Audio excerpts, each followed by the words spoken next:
যে মুসার সাথে আপনি ইয়ে করে রাগ করে মশারি পুড়ে ফেলছেন আর কি, বিষয়টা এমন হয়েছে। আরে ভাই, আপনি দৃষ্টান্তমূলক শাস্তি দেন। কার বাপের ক্ষমতা আছে? বাঙালি কিন্তু ভিতুর জাতি, ভুলে যাবেন না। যদি দেখে যে একটারে লটকাই মারছেন, একটারে লটকাই শাস্তি দিচ্ছেন না, কাউর আর বললাম না আমি, তার পুরুষত্ব ভুলে যাবে সে। তার এই আবেগ অনুভূতি জাগবে না ধর্ষণ করার জন্য, নিজের বউর কাছে যাইতে ভয় পাবে। অর্ধেকটা তোমাদের পুরুষ, অর্ধেকটা আমাদের। আমরা যদি জেগে যাই না, কোন সরকার, কোন উপদেষ্টা গদিতে বসে থাকতে পারবে না। আমি লাশ নিয়ে রাজনীতি দেখতে পাই কখন জানেন? যখন আমি খুব অবাক হই, আমার ডাক্তাররা যারা আসিয়াকে চিকিৎসা করেছে, সে আসিয়ার পাশে দাঁড়ায়, ছবি পোস্ট করে। কেন তুমি ছবি পোস্ট করলা? আমি দেখতে পাই অনেক উপদেষ্টারা দল বল নিয়ে, প্রশাসন নিয়ে আসিয়াকে দেখতে চাই। কেন তুমি দেখতে যাবা? আসিয়ার চিকিৎসা না করে তোমরা আসিয়াকে দেখতে যাও, তোমরা ফটোশুট করতে চাও। আমাদের কি বললেন, হাসান আব্দুল্লাহ যাচ্ছে, আমাদের আর্মিরা যাচ্ছে, অনেকেই ছবি পোস্ট করছে। কেন ভাই ছবি পোস্ট করছো? তোমরা কি নিজেদেরকে বীর পুরুষ মনে করছো?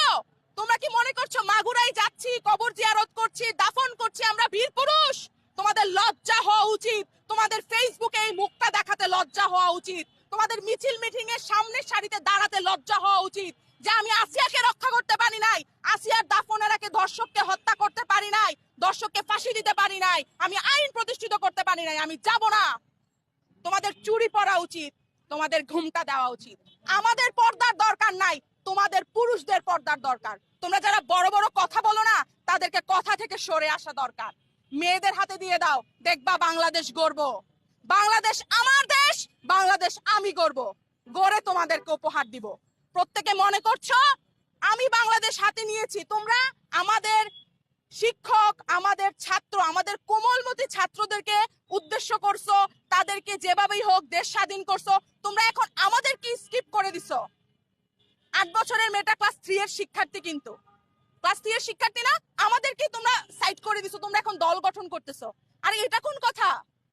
আমার যে ভাইয়েরা আজকে রক্ত দিছে না, তারা কোথাও না কোথাও থেকে আফসোস করতেছে, এমন জানলে আমি আমার রক্ত দিতাম না।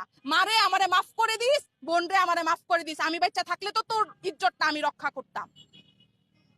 সবার উদ্দেশ্যে বলছি, আপনাদের হাতে পায়ে ধরে বলছি, নারীকে চেতাবেন না।